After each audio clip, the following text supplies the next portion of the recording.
Bev, I got your message or your question, and so I'm going to answer it today after the warm-up. Okay, so hopefully it's still clear in your mind what you're curious about. But let's start.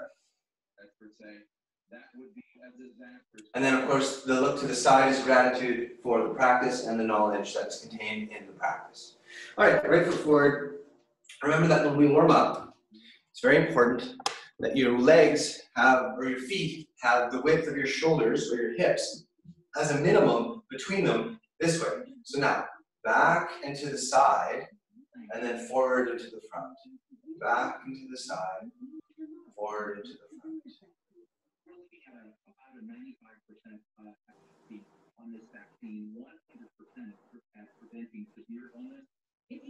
Now, as you go forward, one of the things to pay attention to here, because every time I do this, I can talk about different details, is to go forward, is to think about this hip and this leg, and then how it aligns forward at that moment of the push.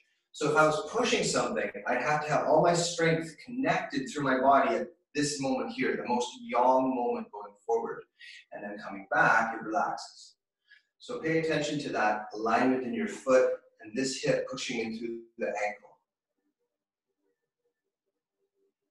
And of course, that's connected to your breathing. So you breathe in, you breathe out. Breathe in, you breathe out.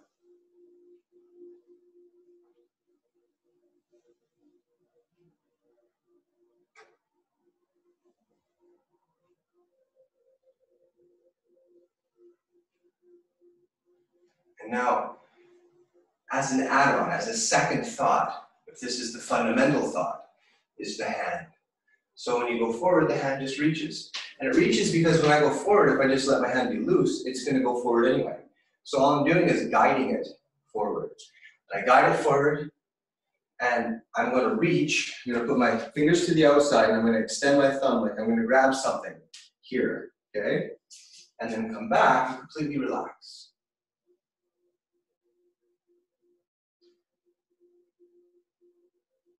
But think about that connection to your leg as you go forward and it rolls forward.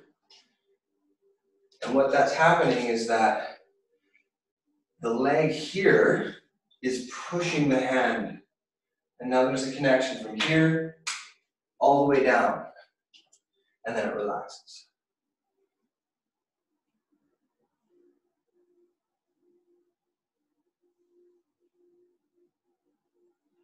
And now we're going to do a few hand positions.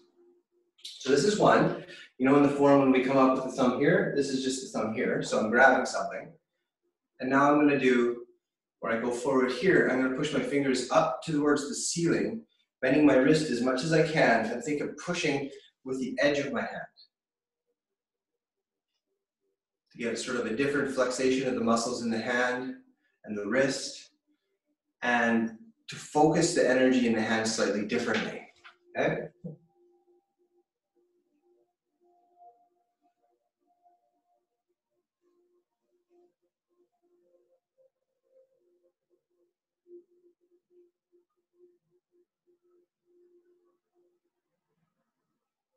Now, push and squeeze slightly at your stomach and squeeze in your hand. And back. 2, squeeze from your stomach, squeeze through your leg and your hand. Coordinate everything to that moment. One more time.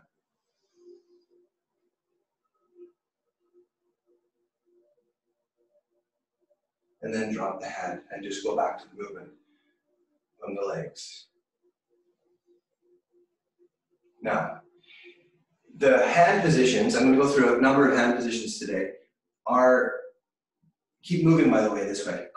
They are not changing the movement from the body. So the body is doing the same thing no matter what. The hand position can change. My teacher likes to call this snap-on tools. You just put on different, you know, it's a screwdriver and then it's a wrench and then sometimes it's a saw, depending on what you need. But the body's always the same. So we're going to do the same motion, but we're going to now do it from the front leg. So instead of coming all the way back this way to the back leg, which is a large motion and pushing forward, we're going to do it the other way. I'm going to come back to the other side. I'm going to push towards my right, and bring my hand back just this far. And then I'm going to push forward, and then back, and then forward. So this is now all on the front hand, and instead of going this way, I'm going this way. Okay? So this is a more advanced version of the same movement because it's more contained. It's more difficult to contain movement and have high efficiency in that. So just the basic of it, coming back, my weight is going to my back foot, and I'm still pushing forward, but I'm turning my hips slightly and I'm reaching out. Think about pushing away with the bottom of your hand, and your body is aligning to that.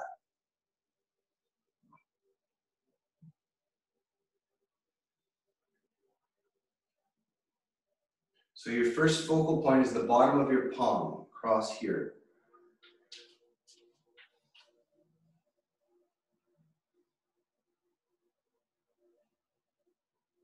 Now feel the weight on your feet. Push from the back leg still. There's still an alignment from my back leg to my front hand, okay?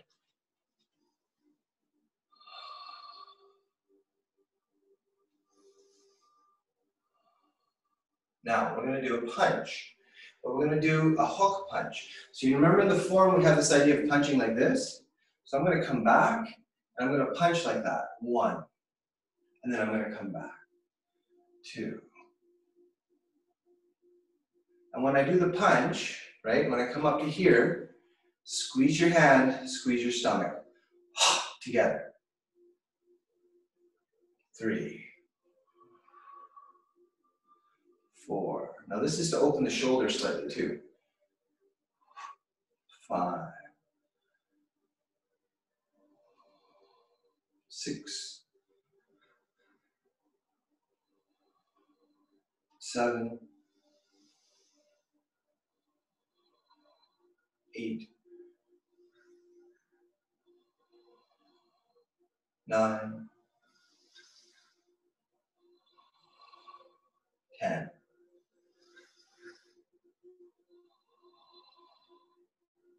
Good. Feet together. Cleansing breath. Breathe in. Breathe out.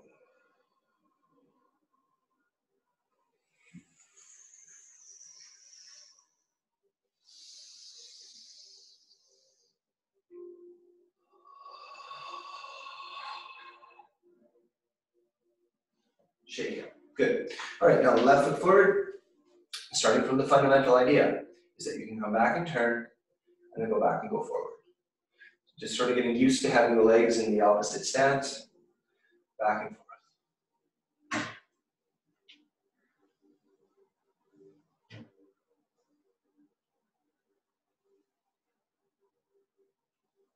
And now, right hand.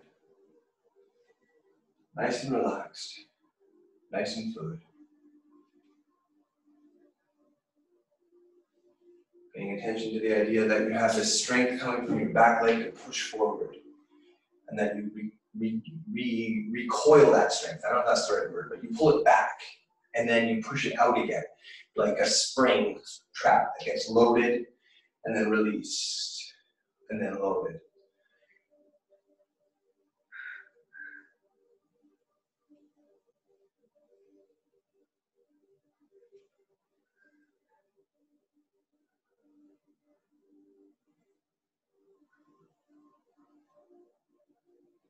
Now, remember hand position number 1 for the back hand is to come up and reach with the thumb out, grabbing something. You can see my fingers are tight and my hand is tensed. So if I was actually grabbing something, I could grab it strongly, right? So 1, 2, 3,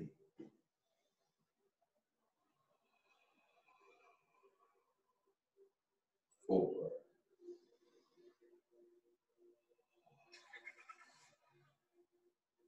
5.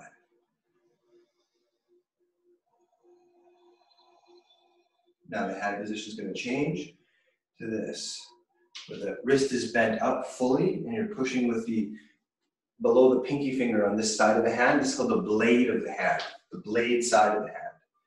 1, Bend those wrists. Push out from your stomach. 2, breathe into your stomach.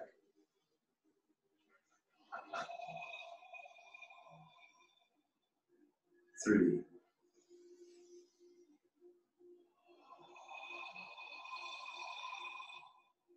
4.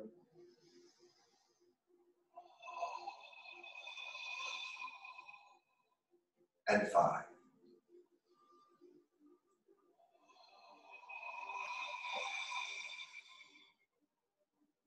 The other hand back.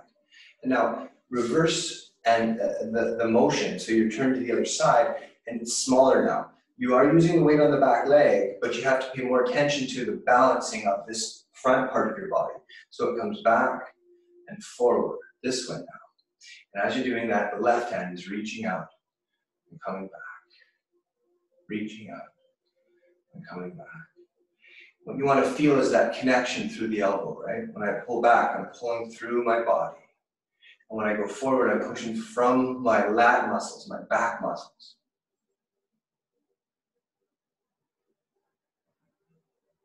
And now, this is actually really difficult, but we're going to do the hook punch again.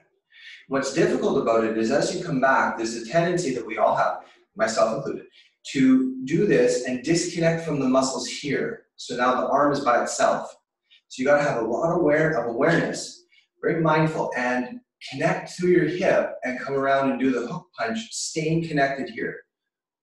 And then it's easy to do this and stay connected because it's falling into place, but it's that extension up and forward that's very difficult. Okay? So 1. 2. Squeeze your hand, squeeze your stomach. It's a punch. 3.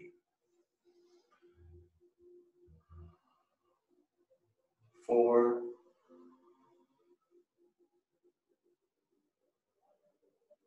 5.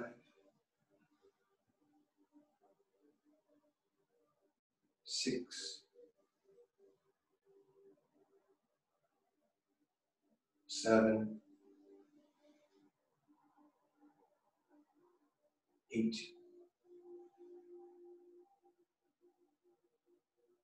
9.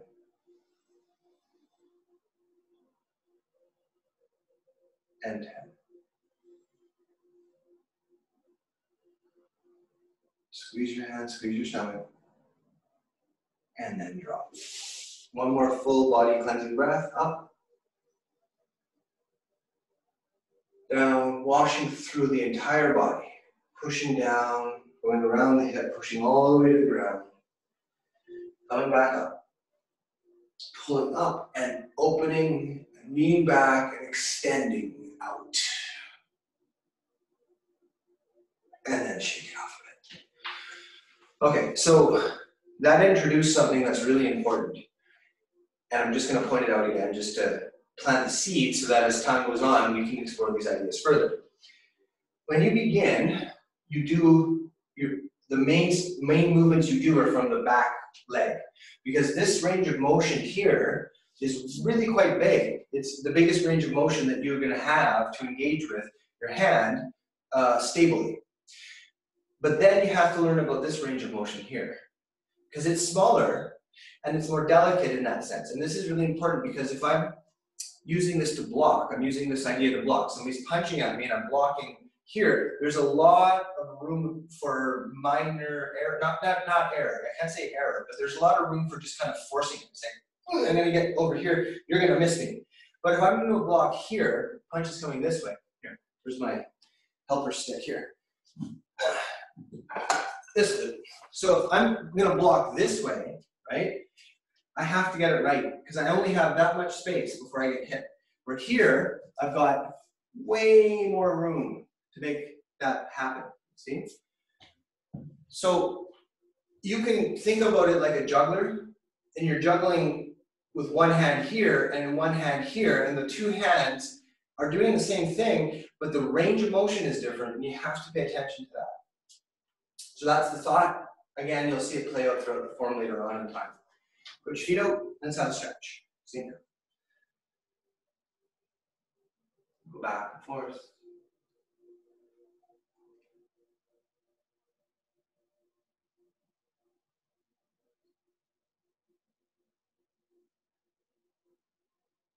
Turn your feet forward, sink down, push your knees out, and relax into your stretch.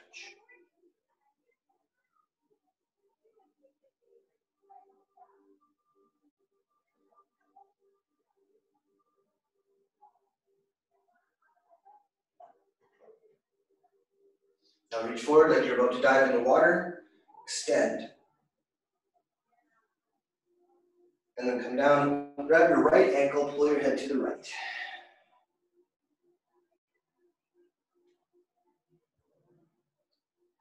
And then out and over to the left, pull your head to the left.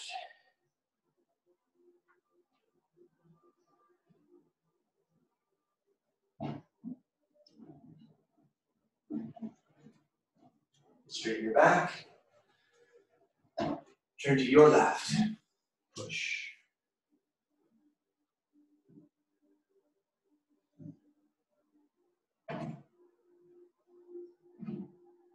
Push even more.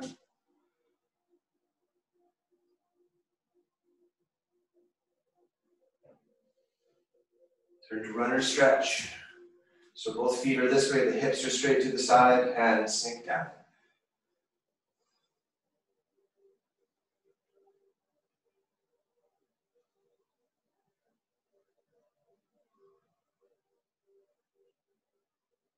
Sink down low, push your weight forward.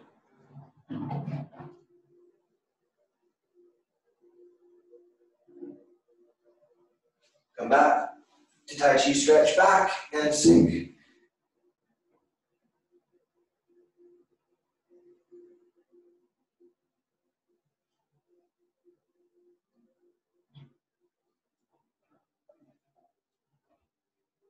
Foot down, back straight, and turn to your right.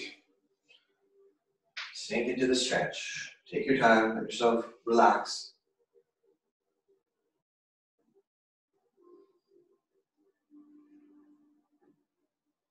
Pushing.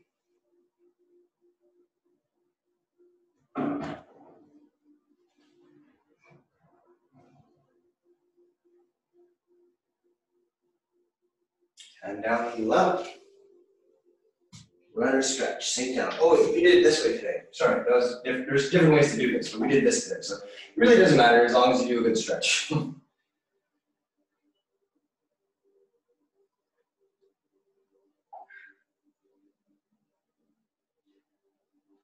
And then all the way down, push forward.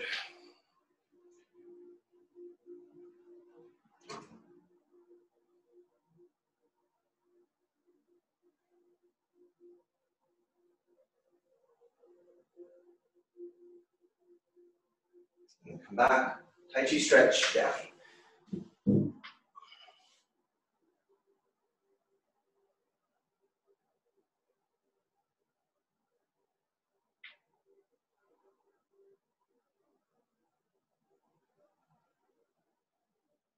And then to the middle, work your feet in. Straighten the back of your legs. And then breathe in, straighten up. Push forward. Circle your hips. Other way.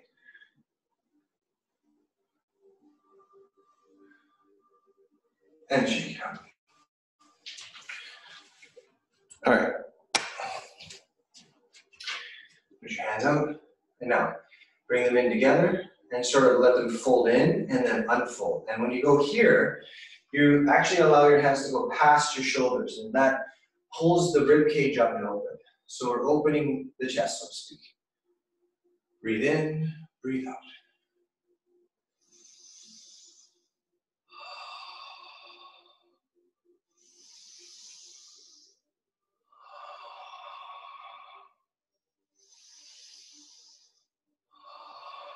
Now hold it, extend. And now look to your left and twist. Twist the other way. Look to your right.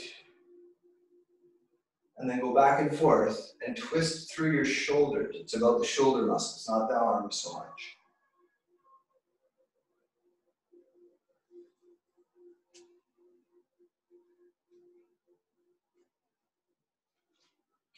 And relax, drop the hands. Breathe in, pick up the ball, smash it on the ground. 2, 3. And then reach up. Reach up, up, up, up, up, up. Push your fingertips up, relax your back, push your toes down, and now heels up. So you're in tippy toes, put your balance between your toes in front of your feet, and your fingertips are being pushed way up.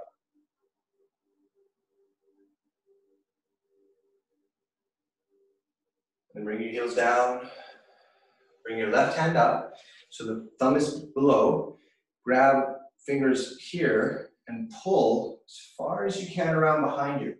Don't try to pull in a circle back that way, pull back behind you.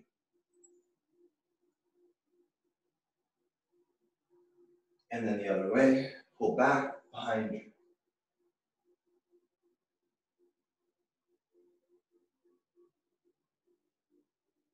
And then come back to the front. And then one more time, reach up. But this time we want our tippy toes, turn your palms to the outside this way. Okay, so reach up, take your breath in, tippy toes, palms to the outside. Push your thumbs up, push your big toes down.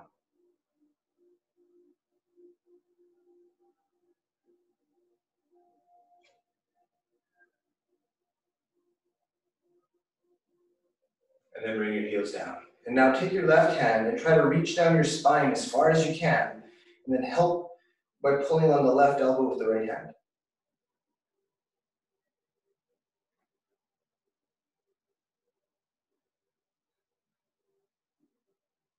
And then down, and then the other way. Pull the arm down the arm. Pull the elbow, bring the hand down the spine.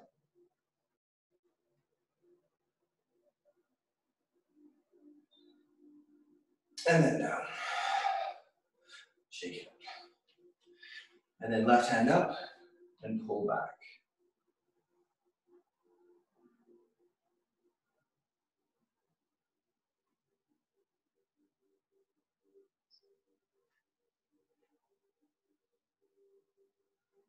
Come back. Fingers up, push back.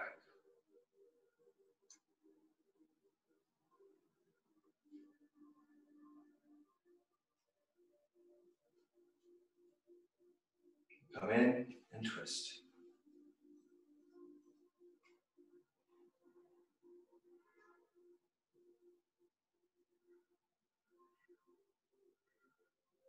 And then crane beak, bend the wrist, grab. Now pull down and then push around to the side, down and around to the side, so that the wrist here is stretched in 2 directions. It really makes the best stretch for this, I think. That makes any sense. And then give it a shake. And then right hand pulling back.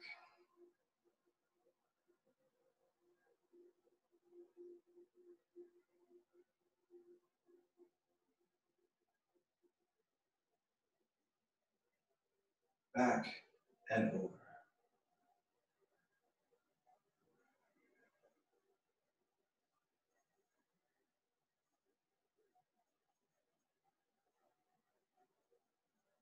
Back, in and twist.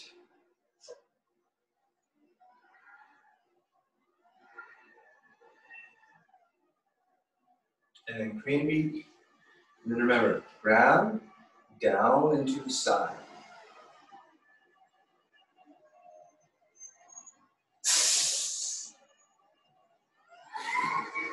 Leave a little shake. Put your hands on your hips.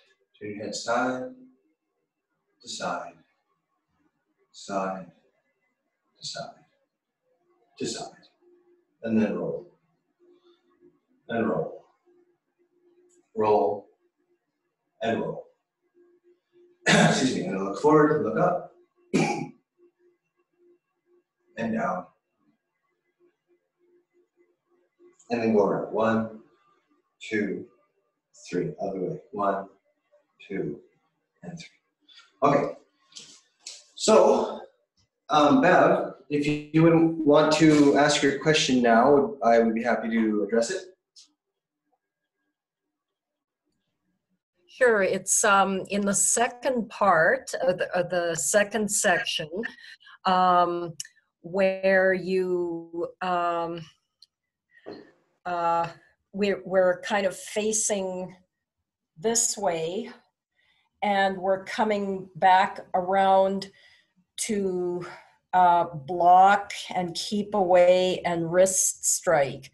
And I'm wondering about the footwork from facing this way to this way. Yes, that's a good. Then also the move immediately following that, where you end up in eagle spreads its wings. Okay. Yeah, that's your chunk. That's the chunk of the formula. Okay. That's good. I appreciate that question because that shows me that you're paying a lot of attention to details there, because a lot of people might just sort of push through that and not think too much, but that's great. That's a subtle shift. That's a very subtle type of shift.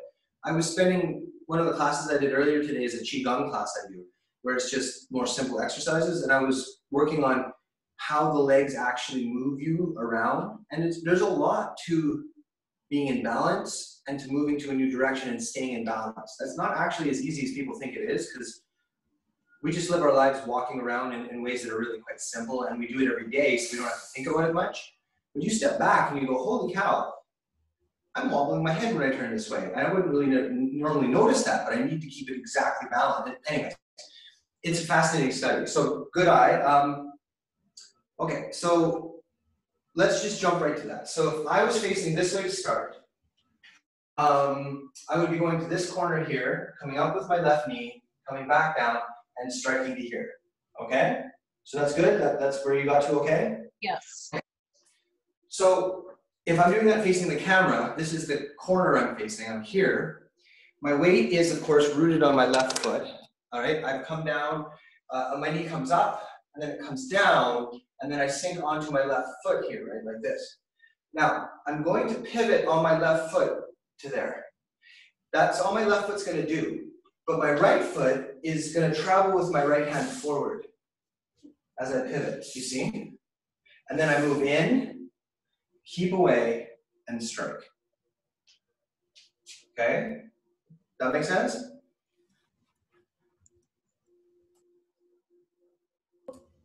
Oh, sorry, could you do that again? Yeah. Okay, so I'm going to keep facing this way so you can see my feet. So remember, mirror imaging, of course. But if you go to this point here where you probably can get too comfortably, so I'm here, and then I come up. Now, as I come back, my weight is going to my back foot, my left foot, down, and I strike here. Now, all I'm going to do with my left foot is pivot this way, right? I'm going to do it on the front of the foot, the ball of the foot, the front rotation point. And as I do, because I'm here, bring my right foot with me, right? It just turns like that. And then I complete the move. Good, I got it, thanks. Cool. All right, and then transition from there to eagle spreads its wings too. Let me point this out to you guys. I'm just gonna get my assistant here. Okay, because this helps see the directional lines. This is an important thing. When we warm up, we have a stance like this, where there's space between the feet, right? Because it's on shoulder width. But when we do this move here and we come like this, the feet align so there's no space. It's a straight line. See how my whole body's a straight line here? That's when we do this strike here. It's a straight line in. Okay? So paying attention to that helps too. Okay. So one, and then I come up, and I come down, and I strike. I turn, I keep away, and I strike, and my feet are aligned here, this way. Now, that puts my weight on my right foot. I'm going to bring my weight back to my left foot. I'm going to turn my right foot up. See how the toes are coming up? And I'm going to turn to my left, and then bring my weight from my left to my right as my left hand comes up to do eagle spreads its wings here. Okay? That is exactly the same as it is in the first set. Nothing changes from the first set now. Okay? Awesome. Okay, good. Those are great questions. So feel free to continue to ask questions like that, because what they're doing is they're helping you learn how to really transfer your weight, which is one of the most important subtle details in the movements that really makes it Tai Chi. Now, before we jump into the form review today, I wanted to, because I'm sure you guys have noticed that I got a new piece of art in my living room for teaching classes, and I want to use it to just point out that I like it, for one thing. It's called The Great Wave of Kanagawa, a Japanese wood print from about 1830, they figured. But it's, every time you look at it, you can remember a number of principles of Tai Chi that are embedded in this image. And so the one that I want to introduce today is this concept, and this is a kind of, because it's the last class of the year, I wanted to introduce this concept anyways. They would, and they would say, it's said, I should say, it's said, seek to understand the movement in stillness and the stillness in movement. Because Taoist thinking definitely loves this idea of like paradoxical positionings, like things that shouldn't make sense but somehow do. So the movement in stillness, the stillness in movement. Okay, if you stand in pile stance, right, and your meditation stance, your body is still, but the chi and the blood and everything else is still moving. So the stillness is really more of a sensation you experience in your mind than it is that your body ever could be completely still, unless it was no longer alive. But even then, there's movement of decay, and that's still movement. So there's no real such thing as physical living creatures being perfectly still. There's just a stillness perception of stillness. I can stand here and be very still, and you perceive that I'm still, but I'm not really. Or there's the feeling of stillness within the body. Okay, so that's stillness, or movement in stillness, I should say, because there's movement in the stillness. Now, stillness and movement. As you're doing the Tai Chi, you're moving in your different positions. That stillness you feel here when you do the meditation posture should be consistent within your mind and your body, the feeling in your body. This relates to like even the dynamic of the nervous energy in the body, the type of nerves you're engaging. So there's this thing called the vagus nerve, and you want to keep in a open, sociable state of mind, and which is a state of nervous system function. And so that's the stillness in movement. So the body's moving, but you're still. And so that's an introduction to the idea. And here we have both. And what we have for both is we have the wave being the big thing. But this right here isn't a wave. This is Mount Fuji. So the mountain does not change. The wave constantly changes. That's stillness and movement as one. But I love how the artist did this, because the wave is the thing that's in front of you and it's happening right now and you're in it and you have no real power to control it. That's life. It's happening. It's all the things you're doing. But if you can find within that stillness, you can handle those waves. But that stillness is not in the forefront. It's not just like easy to just engage with. It's, you got to look for it, and you got to kind of keep your mind open and push to get there. So that's it. I could talk about this painting, but that's one of those things from it that I think is super important. And think about that in your practice.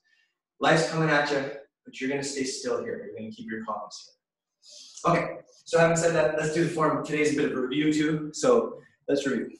First set first, and then second set. So from here, I'm going to face the wave. I'm going to go to the first set. So start. Step out. Drop the hands. Now, breathe in. Breathe out.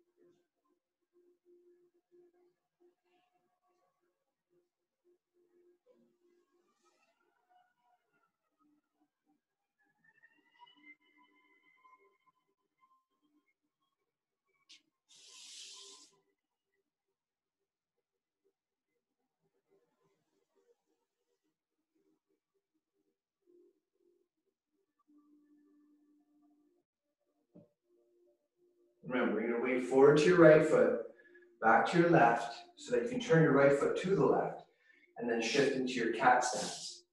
Here. Just going to move back. Here.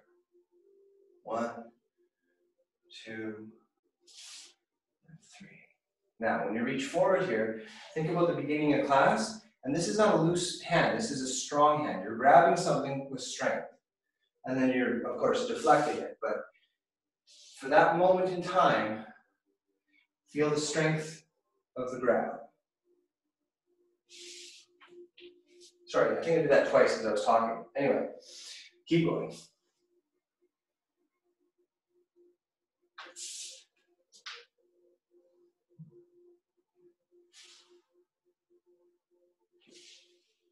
Think about what you're doing. Block, lock. Strike the center. Strike the side. And here's that hook punch. And then a scoop. Come up. Kick. And pushing forward, bending that wrist, fingers up strongly. Extend. And punch. Back. And push up and away.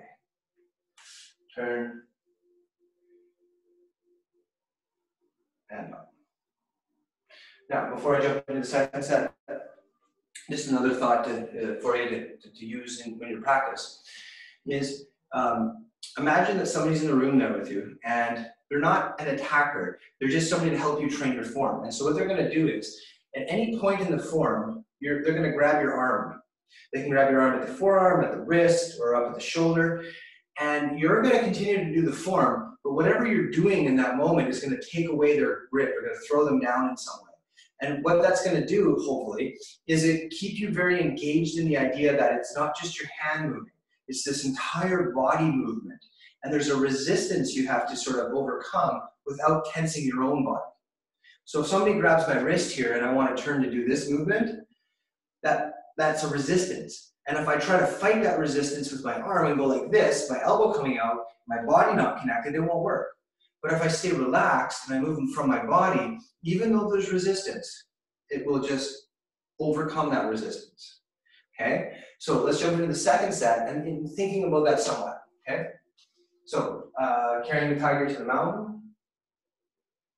And now I'm turning and I'm connected from my body. If somebody's grabbed me from the side, it doesn't matter. I can just keep turning. And I can push.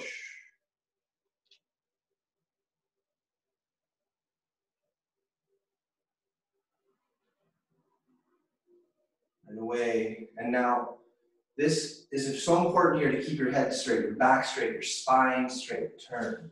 Keep your spine straight. Step back. Pulling, there is a movement back here. And then keep your back straight, keep very low in your cat stance.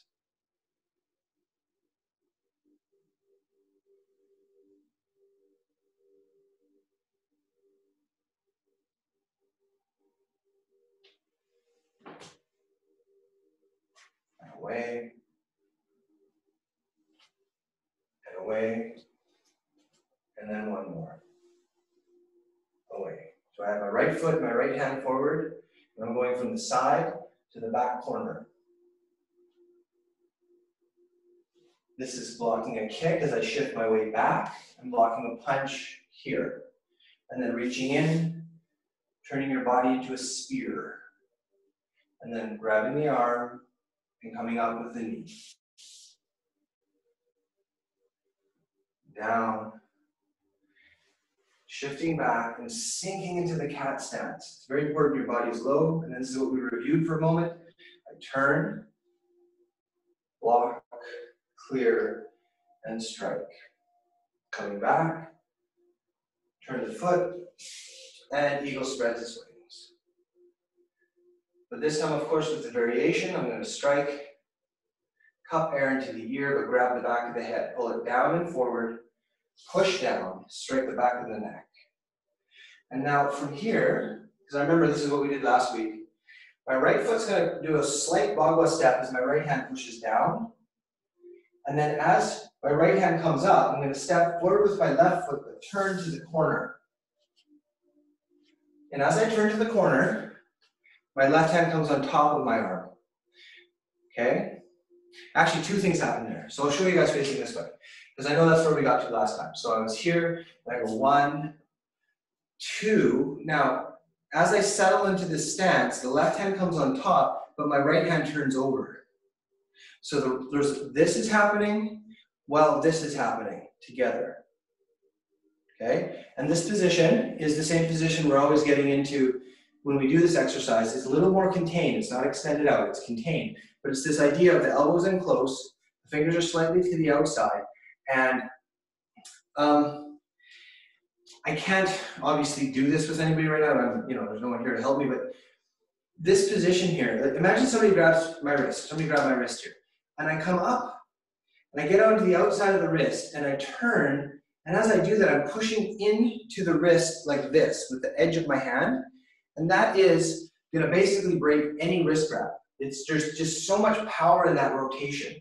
And what happens here is this hand comes up, and it traps the person's fingers who's grabbed your wrist. So you see, if I grab my own wrist, if somebody else came in and put their hand on top of my hand here, they could trap my fingers. And then this hand would come up, it would be on the other side, and it would be pushing with this against the wrist.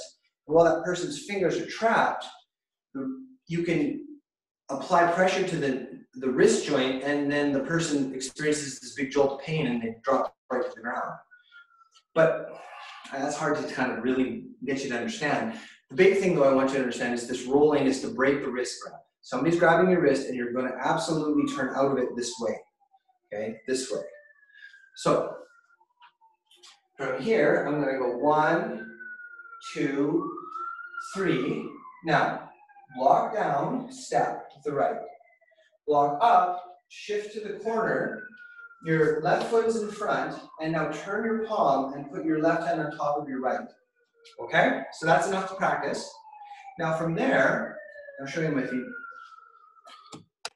From there, I'm on the diagonal, right? I'm on the 45 degrees, but of course to that other corner. My left foot's in front. I'm going to take my left foot and step out to horse riding stance.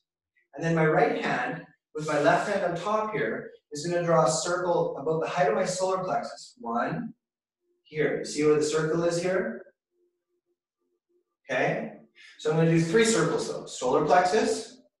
And now the next 2 are a little dependent on the strength of your legs, but solar plexus, knees, and then if you can, all the way to ankles. Okay? So this is also important for like range of motion for the body, is to be able to go as low as you can, keep your back straight, and still do stuff like this, right? Now, I'm only going to present this idea because, again, if I could show you an application, it would be so much more interesting. But this is, of course, any block you need. There's a punch to the body, block, right? There's a punch below, block. All of this is blocking. But it's also like if somebody grabs your wrist, it's a way of just breaking out of the wrist grab. But it happens 3 times at 3 different heights and at 3 different sizes of circle. This circle is the smallest. It's just a little circle right in front of the solar plexus. This circle is quite large between the knees, right? And then to get to the ankles is the biggest circle of all. It's this great big, almost like you're drawing a big, the Zen circle painting idea on the ground. And it teaches you a number of things. And the one I'm going to explain is this. Your arms and legs are basically the same bone structure, with differences mainly in the hands and feet for, of course, different purposes. But it's one solid, strong bone connected with a ball, what's called a ball and socket joint at the shoulders or the hips. And then it comes down to an elbow or a knee where it splits to 2 bones, which can rotate. And then it gets into all these other little bones that form the hand or the foot, depending on the requirement for the hand or the foot.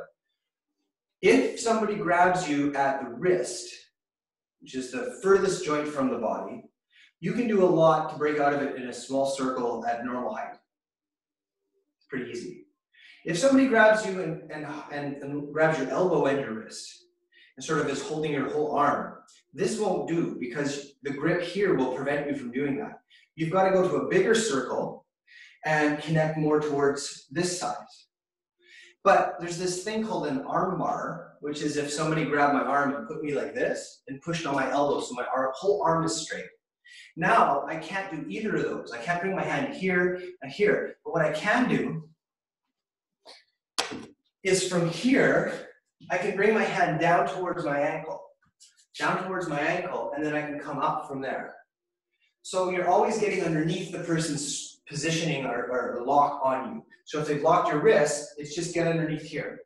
If they've locked these two joints, get underneath here. If they've locked the whole arm, get underneath here. Okay? So that is a lot of explanation. Let's actually do the movement. From here. 1, 2, 3. Now, push down, come up. Sink, left hand goes on top of right, right palm forward. Now circle 1, solar plexus. Circle 2, knees. Circle 3, ankles. Now, I better show my feet again. I wish I had 2 cameras almost, actually. I think that might be better if I had like, you have 2 angles anyway. So when you do the last one, allow your feet to point to the outside like a sumo wrestler, and then just go as low as you can, and the hand comes across here, and now at this point, the palm is to the outside, okay? Outside, not here, to the outside. And what you're gonna do is you're gonna stand up and protect your head. So I'm gonna bring my left foot back to my right and rotate my right palm up to protect my head. Okay, from here to there. So if I'm facing the corner, I've gone here, 1, 2, 3, and then protect my head. To the corner, I'm still facing the corner in my stance. You guys are okay with that? Okay, so the reason for that is, well, again, multiple reasons, but the one I want to point out is this. Imagine you're in a situation where, unfortunately, you have to deal with more than one attacker. And you manage to get one of the attackers down to the ground. Another friend comes in from over here, and they're going to try and kick you in the face or something. And which is, unfortunately, got some realism to it, because people often do that when they're attackers. They're not very smart people. So from here, I'm protecting myself as I stand up. And that's so important. Maybe you're sitting on a park bench. And for, again, I don't know why this would ever happen, but somebody throws a punch from here. I'm learning to protect myself as I get out of the way of the problem. Actually, you know what's more realistic and actually kind of more fun too is, not fun, but less serious. Be like people are playing frisbee, right? And then that frisbee comes flying towards your head. You get the instinct to pull your head away, but you'll still get hit. But if you have the instinct to come up like this, you'll hit your hand. And that's, of course, far more desirable, I suppose, right? So I'm all the way down here, and I protect my head as I come up. My left hand is going to protect my center. So I'm here, my hands are connected, and then they come up and they settle to this posture and I'm protecting myself. Okay? Now, I'm moving for time. Okay, we'll do a little bit more and then finish. So if I go to here, and I go down, and then I come up, and I settle, and my right palm goes forward, and then I do a circle 1, 2, 3, make sure your palm is to the outside, and then I pull my left foot back and I protect myself. Now from here, simply push into the corner. Just like you did when you catch a sparrow by the tail, it's the same idea, pushing in like this. Okay, so I push in like this, and now all I'm going to do is, I'm going to bring my right hand back to my right hip, and as I do, bring my left hand across here. This is the main blocking idea here. So as this comes back, this one closes into a fist. So you get a moment like this, and this is definitely, if I can just grab this, this is definitely an interesting correlate to sword techniques. Because here, right, there's this idea of holding the sword like this hand here, whatever it is. And then I move in, right, I move in. And then I come back, and there's a whole thing about this coming back where sometimes I'll hold the back of the blade. And you see my posture here, this hand's closed, this hand's open, and I'm clearing this way. And that's exactly what you're doing in the form. I'm here, and one hand's closed, one hand's open. See how it's the same move? Okay? And so when you think about that as somebody's punching, and you're clearing the punch. And as you clear the punch, you're closing your right hand because the next thing you're going to do is hook punch. Okay? And so that would be the puncher punches at you, you deflect it, and then poof, they get hit with a hook punch. Okay? So we'll put all that together, and that's as far as we go today. So from here, 1, 2, sink. Circle 1, circle 2, circle 3. Now come up, push in, deflect, and then hook punch. Okay, and that's where we'll stop. And you notice my left hand is just like this. It's fine. It could be here really actually, but this is what I tend to do. Okay, how are we doing? Okay. So let's review the whole second set to that point, and then I'll take any questions in class. I'll be done. So, carrying the tiger to the mountain, dropping back, turning to the corner, and pushing away.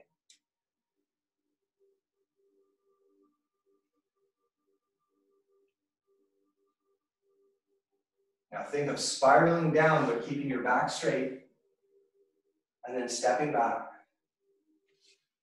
Sinking always, cat stance is always low or crouched down, just like a cat about to pounce. So always feel that in your hips and your legs. Feel that coiling of the muscles.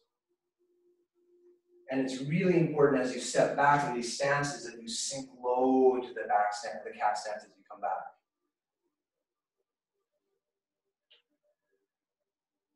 And then a third one. Sinking low onto that back foot, and then spiral.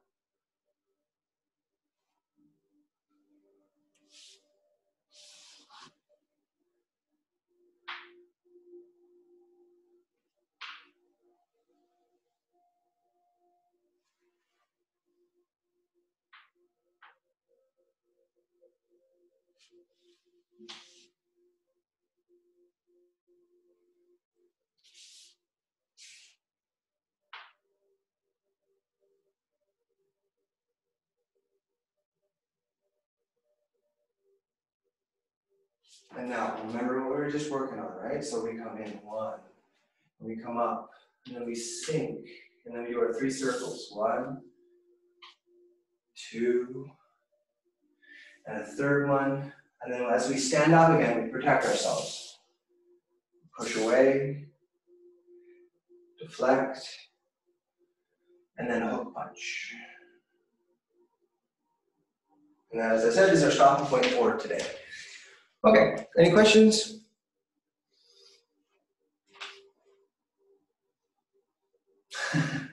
That's good enough. Well, thank you guys for your time this year. It's been a very strange year for us all. And it's taken a lot of discipline for us all to get through it. And it's going to take some more discipline to continue to get through it. But this is a good point to acknowledge that you guys have all continued with this class for quite a while. And that takes some discipline. So I'm grateful because it gives me a chance to continue with my profession, which is pretty important. But also because I think that as long as we can all still work together to the degree we can, it'll make the whole thing easier. So thank you for your time. Thank you for your efforts. We'll see you guys in the new year.